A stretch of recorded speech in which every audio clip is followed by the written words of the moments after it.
Hello, welcome to our channel. ഇന്നത്തെ ഒരു ഉത്രാടം തന്നെ വ്ളോഗാട്ടോ. രാവിലെ തന്നെ അതാ കുളിച്ചു മാറ്റി പൂക്കളമൊക്കെ ഇട്ടു. ഉത്രാടം തന്നെ സ്പെഷ്യൽ പൂക്കളം, സ്പെഷ്യലൊന്നുമല്ല, സാധാ പോലെ നമ്മൾ ഉത്രാടത്തിന് പൂക്കളിടുമല്ലോ. അപ്പോൾ പൂവൊക്കെ ഇട്ടു. ഇനി അടുത്തത് നമുക്ക് നാളത്തേക്കുള്ള പ്രിപ്പറേഷൻസാണ്, തിരുവോണ ദിവസത്തേക്കുള്ള പ്രിപ്പറേഷൻസാണ്.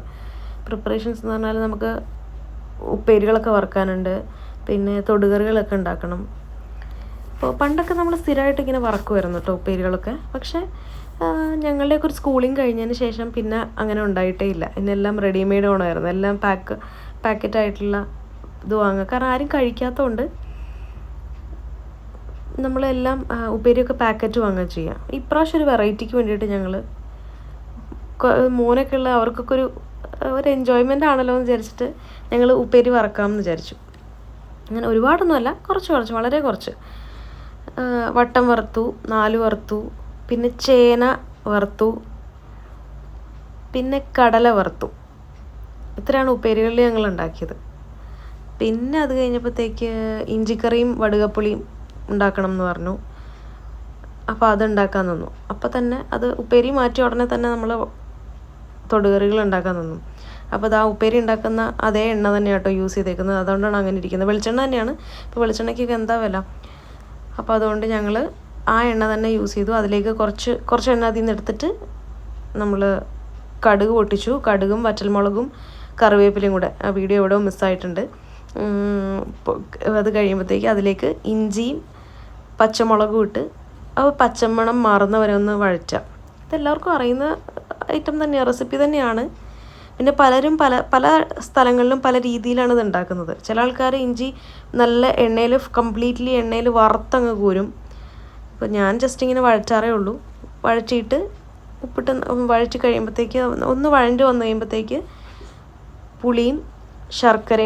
പുളിവെള്ളവും ശർക്കരയും ഒഴിക്കും. എന്നിട്ട് അതിൽ കിടന്നിട്ട് ഈ ഇഞ്ചി പച്ചമുളകും നന്നായിട്ട് വെന്ത് വരും. വെന്ത് കഴിയുമ്പോഴത്തേക്ക് നമ്മൾ ലാസ്റ്റ് വെന്ത് കുറുകി വരുമ്പോൾ ലാസ്റ്റ് നമ്മൾ കുറച്ച് കായപ്പൊടി കൂടെ ആഡ് ചെയ്യും. ഇങ്ങനെയാണ് നമ്മൾ ഉണ്ടാക്കുന്നത്. ഇനി നിങ്ങളെ എങ്ങനെയൊക്കെയാണ് ഓരോ സൈഡിൽ ഓരോ ടൈപ്പ് ഓഫ് രീതിയാണല്ലോ ഉണ്ടാക്കുന്നത്. അപ്പോൾ എങ്ങനെയാണെന്ന് എനിക്കറിയില്ല. പിന്നെ അത് കഴിഞ്ഞാൽ ഉത്രാടം എന്ന് പറഞ്ഞാൽ ഭയങ്കര ഒരുപാട് കാര്യങ്ങൾ ചെയ്തു തീർക്കാനുണ്ട്. അങ്ങനെ ആ സമയം കൊണ്ട് അമ്മ അപ്പുറത്ത് വടുകപ്പുളി നാരങ്ങ ഉണ്ടാക്കുന്നുണ്ട്. അതൊന്നും എനിക്ക് വീഡിയോ എടുക്കാനായിട്ടുള്ള ഗ്യാപ്പ് എനിക്ക് കിട്ടിയില്ല. അങ്ങനെ ഇഞ്ചിയും നാരങ്ങയൊക്കെ ആയി. ഇനി അത് കഴിയുമ്പോഴത്തേക്കും നമുക്ക് നാളത്തേക്കുള്ള ഓണത്തപ്പനെ വരവേൽക്കാനുള്ള കുരുത്തോലയൊക്കെ ശരിയാക്കണം. അങ്ങനെ കുരുത്തോലയൊക്കെ ശരിയാക്കി വെച്ചു. അതൊക്കെ നാളത്തെ വ്ളോഗിൽ കാണാം. പിന്നെ ഓരോ സ്ഥലത്തും ഓരോ രീതിയിലാണല്ലോ നമ്മൾ ഓണം ആഘോഷിക്കുന്ന ഓണം എന്ന് പറഞ്ഞാൽ ദേശീയോത്സവമാണ്. പക്ഷേ അതിൻ്റെ റിച്വൽസ് വ്യത്യാസമുണ്ട് ഓരോ സ്ഥലങ്ങളിലും. ചിലയിടത്ത് പൂക്കളം ഇടും, ചില സ്ഥലങ്ങളിൽ തറ കൂട്ടി മാവേലിയെ വരവേൽക്കും, ഓണത്തപ്പനെ വരവേറ്റ് കൊണ്ടുവരും, എതിരേൽക്കുന്ന ചടങ്ങൊക്കെയുണ്ട്. അപ്പം നമുക്കൊക്കെ അങ്ങനെയാണ്. അപ്പോൾ അതൊക്കെ നാളെയാണ്. ഇന്നിപ്പോൾ ഇത് ലാസ്റ്റായിട്ട് നമ്മൾ നാളത്തേക്കുള്ള സദ്യക്കുള്ള പച്ചക്കറികളൊക്കെ കട്ട് ചെയ്ത് വെച്ചു. പിന്നെ പൂത്തറയും കൂട്ടി കുരുത്തോലയൊക്കെ ശരിയാക്കി വെച്ചിട്ട് ഞങ്ങൾ ഉറങ്ങാൻ കിടന്നു. അപ്പോൾ ടാറ്റ ബൈ, ഗുഡ് നൈറ്റ്.